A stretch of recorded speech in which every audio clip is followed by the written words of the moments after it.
Would you like some cookies? Got some fresh bread. One 1936 Divco twin bread truck. What is this thing? These were built by the Divco company back in the 30s, obviously. This is a twin coach, which means it has this type of cab. The regular Divcos had more of like a, looks like a Volkswagen Beetle type of front end on it. That's not one of these, but I think the chassis is about the same. And these were designed to go 20, 30 miles an hour through neighborhoods. You drove it while standing up. I'll show you those controls. And they were designed to go up and down neighborhoods and deliver bread to kids and lonely housewives, if you will. From the factory, these came with a Continental L-head engine. I think it was like 37, 38 horsepower with a Warner 4-speed transmission. This one's got a SWAT 302 Ford V8 with an automatic behind it. It's been a few years since it's run and drove, and we're going to see what we can do with it. So normally Divco trucks had, for the Helms Bakery, had some really cool looking shelves and cabinet type of things in here where they stored the bread. Obviously not there. It's not in bad shape for what it is. Hung a little light up there so we can see what we're doing. But the controls, normally the Divco ones from the factory, this was a manual, but this one's an automatic. So you had another pedal here that would be your clutch, and then you could push it down more and it'd actually make your brake work. Don't have that. And I think they also had a oh, that didn't work. Oops. It's just a turn signal. They had a throttle control here so you could drive this and then deliver bread. Got our turn key here with a couple of gauges, and I'm thinking this is where the speedometer was. But now we've got a automatic swapped in with a Ford 302 shoved in there, and so we're going to try to get that going. That is a tight fit.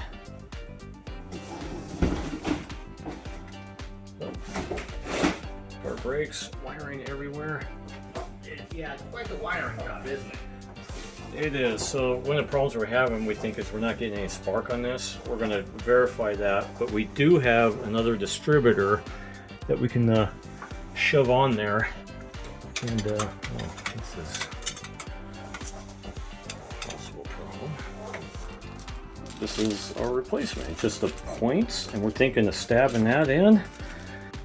All right, so here's what we're fighting now, is that distributor will not come out. Here's the hold down for it. Pop that off. I can get it to twist a little bit. You can kind of see there's nothing left holding that thing in except rust and seasonment. So this thing hadn't been timed or moved in a really long time. So we don't want to mess with all the wiring, because this is, see, that's actually burnt pretty bad. And so we're going to go with the points distributor. So we're going to try to twist it and pry up at the same time. And geez, I'll keep trying.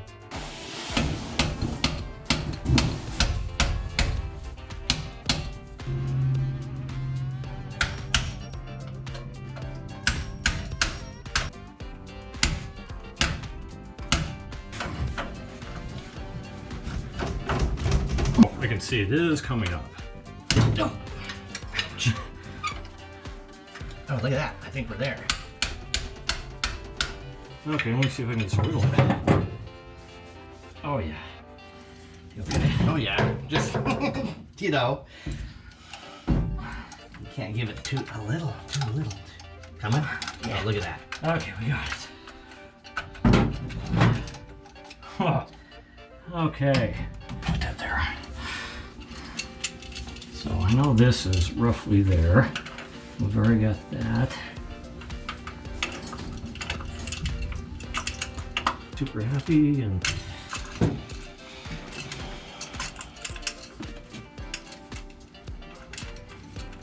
of course it's not going to. Oh wait, there we go. Oh, look at that. I think we're there. Nice job. Ah, nice job. Just dumb luck.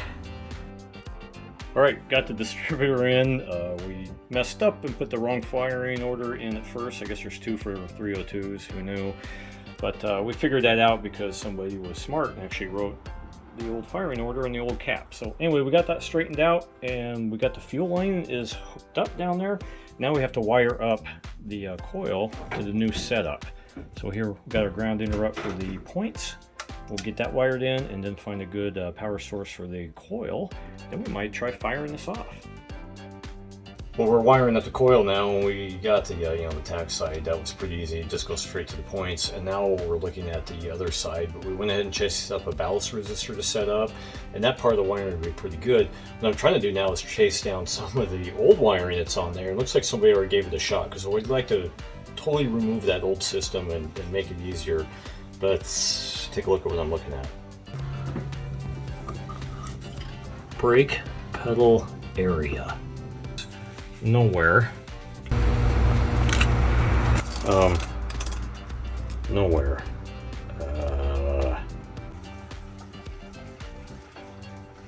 Actually, and we've actually hooked up a fuel line. It was not connected down there because of earlier troubleshooting. It is now connected up. We have no idea if it works. That's fine.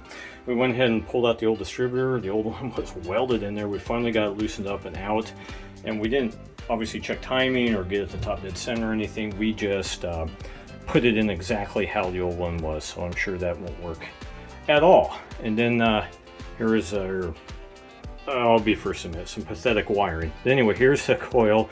Ground's hooked to the tack side. Here's our power. We actually did step up and put in the ballast resistor. Imagine that. We even hooked up to the Ford starter solenoid. We actually have our 12 volt system, and then our ignition off of our fantastic wiring diagram all the way to our, oh, we got to put the ignition back in. Oops.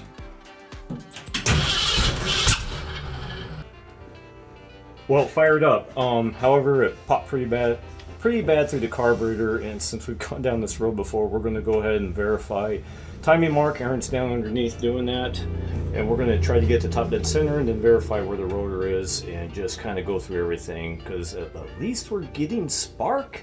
We'll take that. That's a good thing. Okay, here's a shot from underneath. You can see up here, that is our timing mark that we can't get to. And then here's our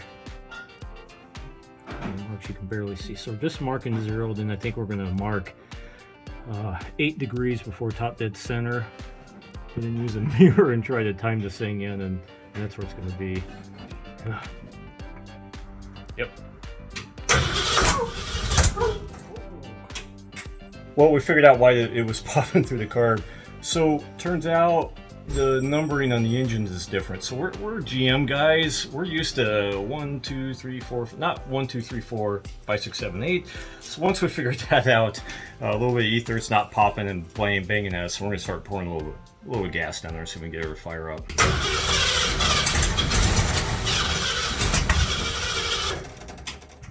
Close. Should we work on fuel delivery? Nah, ain't nothing happening. Oh wait.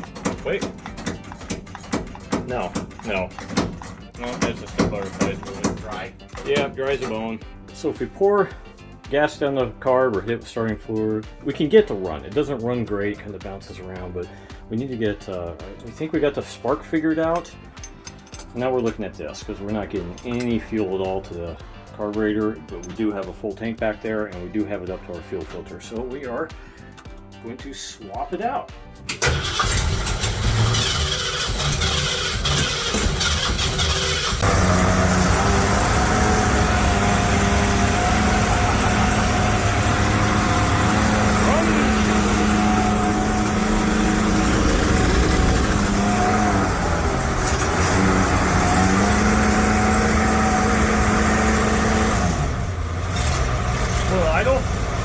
Look at that. All right, let's kill it. Hey!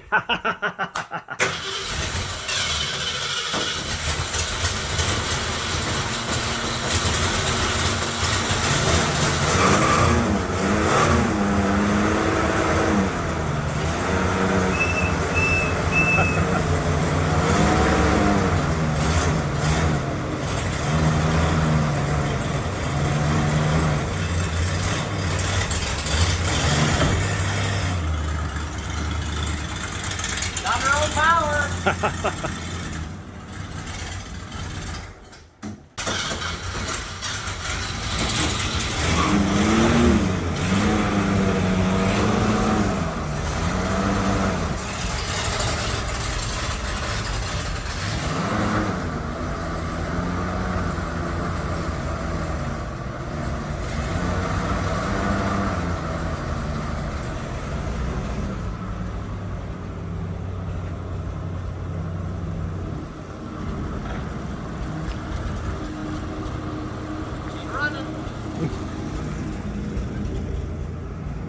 It's idling. It is. It sounds pretty good. A little bit of a sputter to it. I think, yeah, it's just the engine cleaning up.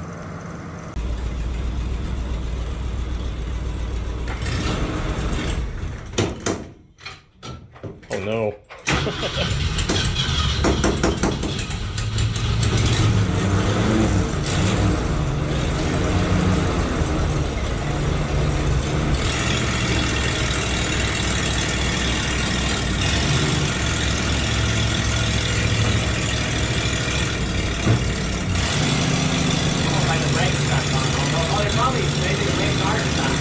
It might be.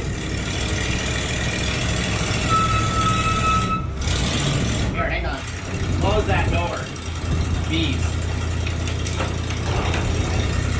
All right, shut.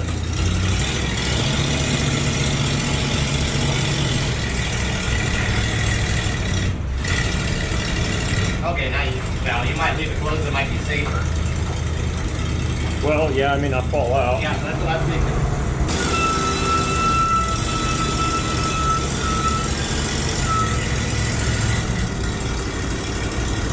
How's it cruising? Oh, it's coasting okay? Yeah. Okay. We got brakes. Yeah. Turn signal.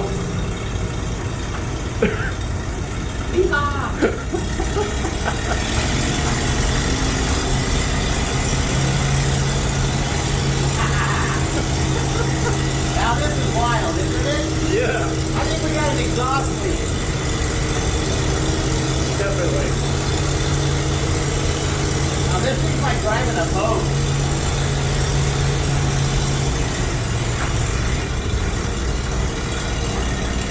Oh, they're getting out of the way.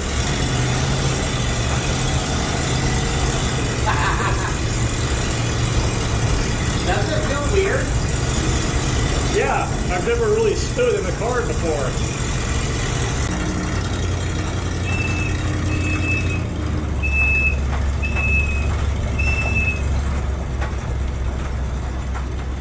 That's the emergency whistle.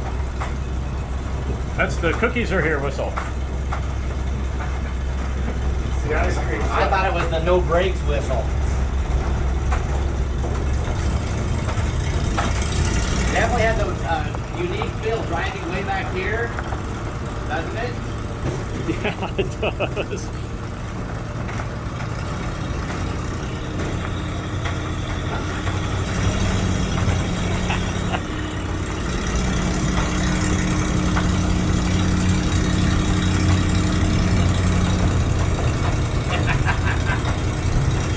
Under its own power.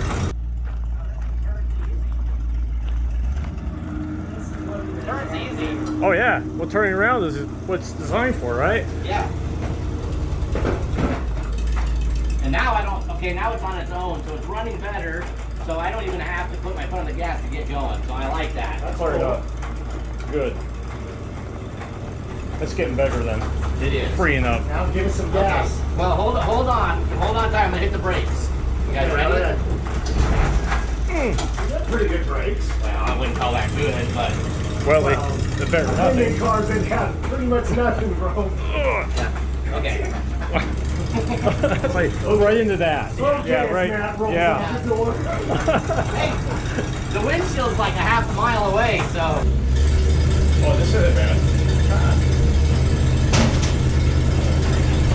Until I fall out.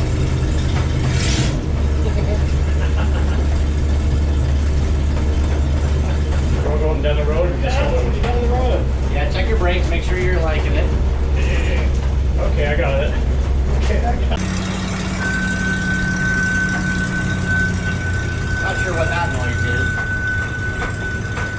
whistling? Yeah, Sounds like a vacuum leak or that something. doesn't it? Yeah. I'm sure you got plenty.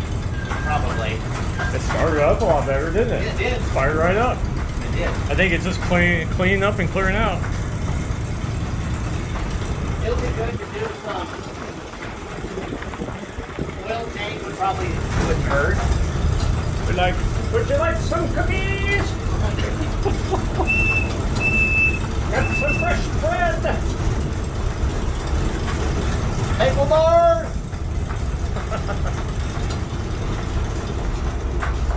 I'm gonna just pile it.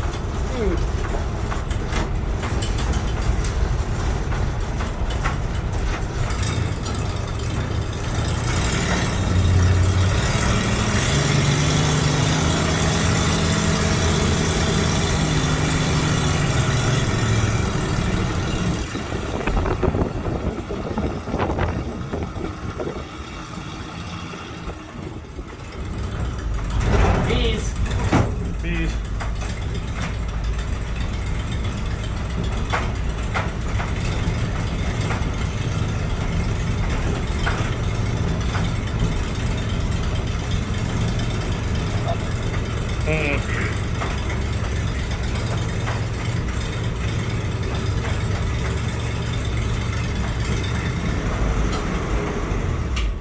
Well, we got it running, and it wasn't too bad to drive. Brakes are a little sticky. It's obviously loose. It wasn't designed to go really fast. Carburetor needs to be rebuilt, but engine probably could be rebuilt. You know, a few other little things, but it was a really good time to get this thing going, and it was a win. So I hope you enjoyed this video, and we'll see you next time.